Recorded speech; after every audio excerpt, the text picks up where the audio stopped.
Landing.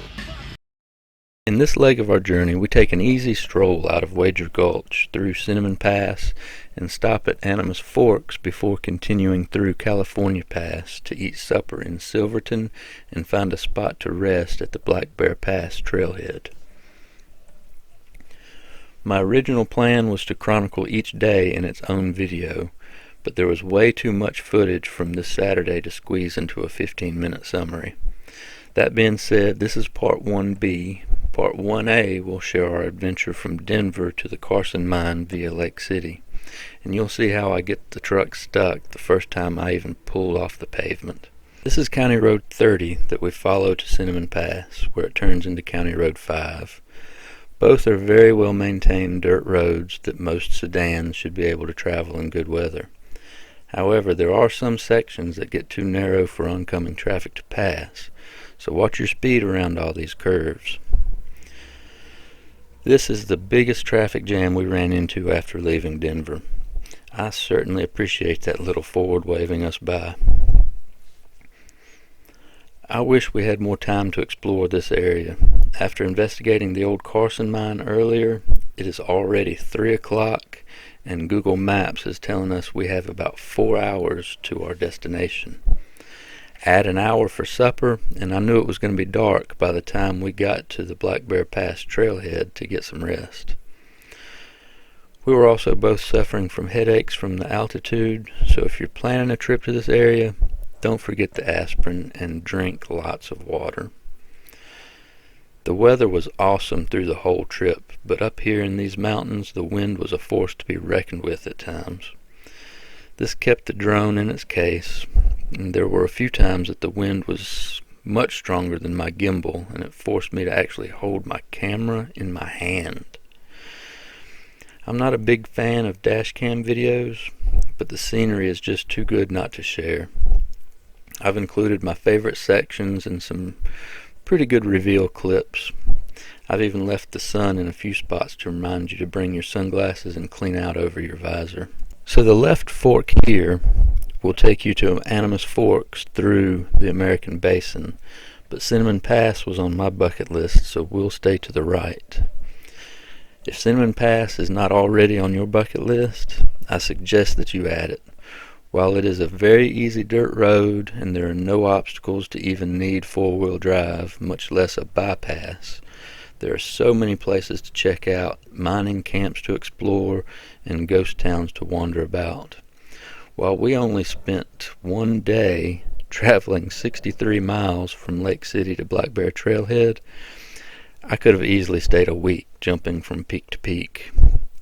And if you enjoy hiking in thin air, you could spend months up here.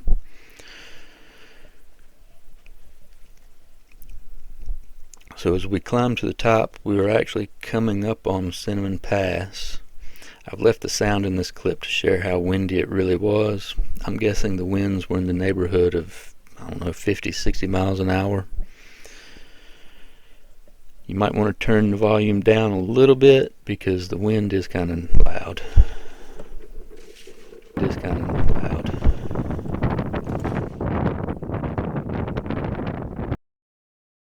Sorry about the wind noise. If I'm to be completely honest, I assumed that the mountain in front of us was Cinnamon Mountain. It does look like a big pile of cinnamon that spilled out of heaven, but Cinnamon Mountain is actually to our left. And at this time of the day, the sun is trying to rest on its peak, turning the mountain into a big shadow.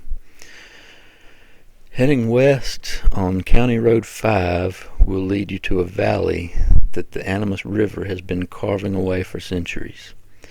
It is also the home of Animas Forks, an old mining town that in its glory days was home to about 400 people seeking their fortune. The road gets a little bumpy and the turns are kind of tight, but it's nothing your mom's Honda couldn't handle. Here, we actually need to make way for a little Toyota to slip by on his way back up to Cinnamon Pass.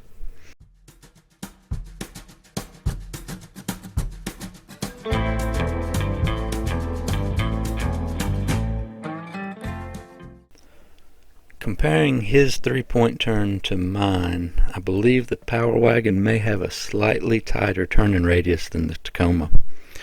Yeah, I may be a bit partial, but it is well deserved. This has been the best truck I've ever owned. While the seats in my old 04 Silverado were probably the most comfortable of all my trucks, I still wouldn't swap out my heated and cooled Power Wagon seats. This is a small section of County Road 2 that leads us down to the bottom of the valley. But first, let's put Precious up on a pedestal and see if we can get some good pics. Look at that view. Oh, I just know these pictures are going to be horrible. Yeah, I think I got a bit excited in this photo drop. You may have to rewind it a few times to catch everything. I know I have.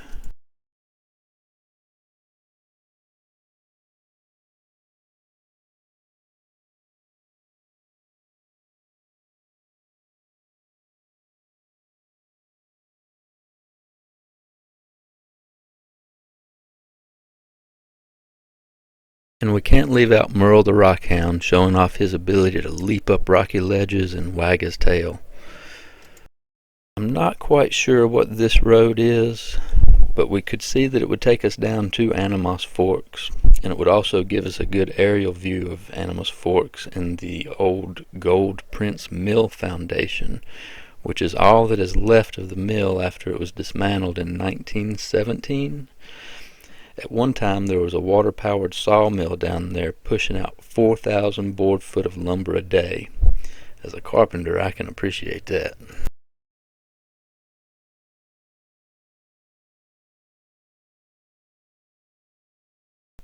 There were a few other visitors in town, so we decided to ride straight through town to the other edge of town and get a closer look at the old mill foundation, and not to mention that view headed out of town was just amazing.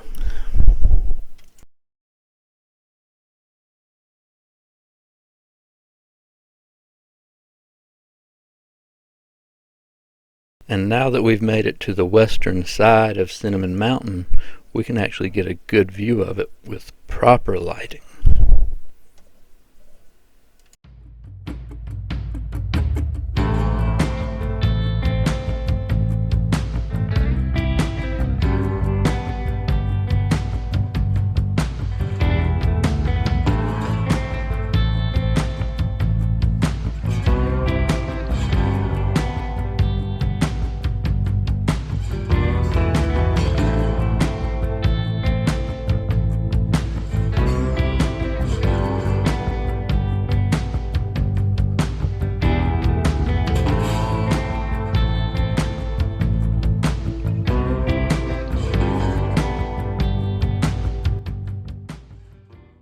Animas Forks is a really cool old ghost town that has a lot of character. Look it up before you visit and give yourself a little history to look for during your visit. With all the fires and avalanches, I'm surprised this much is left. There were still a few visitors in town, but we decided to stop anyway. We were able to keep a safe 6-foot distance from everyone, and all the doors were already open, so we didn't have to worry about grabbing door handles. William Duncan built this house in 1879, and I think I would have claimed this room for myself. The views out of each of these windows are extraordinary. While we didn't have time to dilly-dally long, I wanted to check out this smaller 2-bedroom at the top of the hill. This charming little starter home has great views and an indoor john. I'm sold.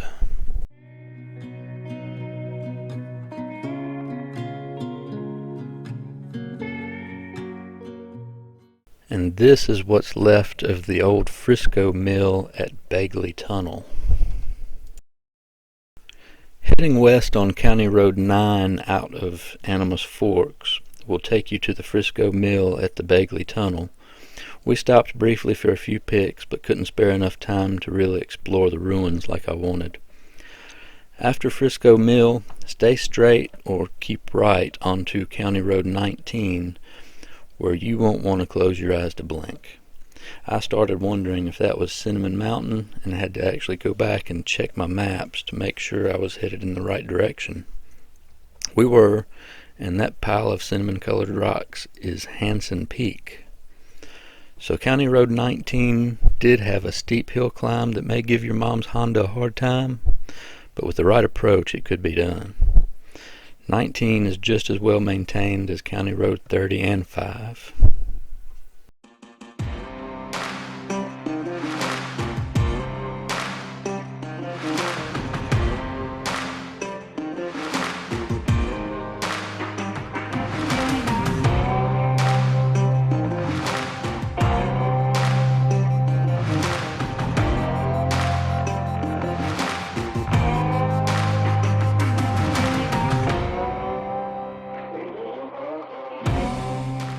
After cruising all these easy trails, I was so tempted to climb the hill to the left, but I wasn't sure if it was considered part of the trail, and we were also looking forward to Silverton and a hot meal, so I decided to pass on through.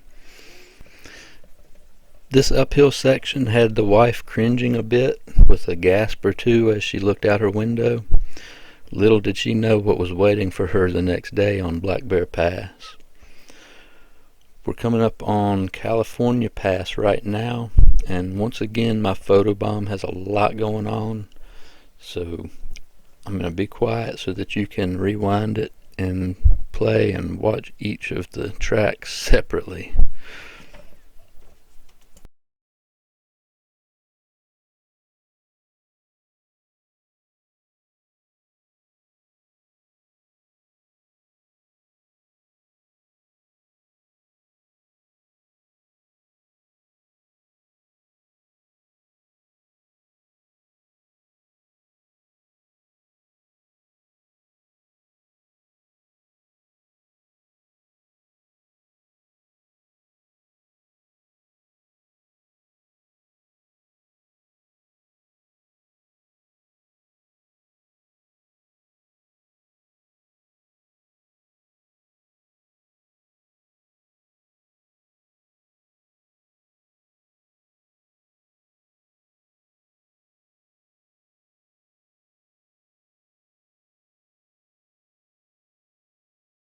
As the sun dropped behind the mountains, the temperature dropped even faster.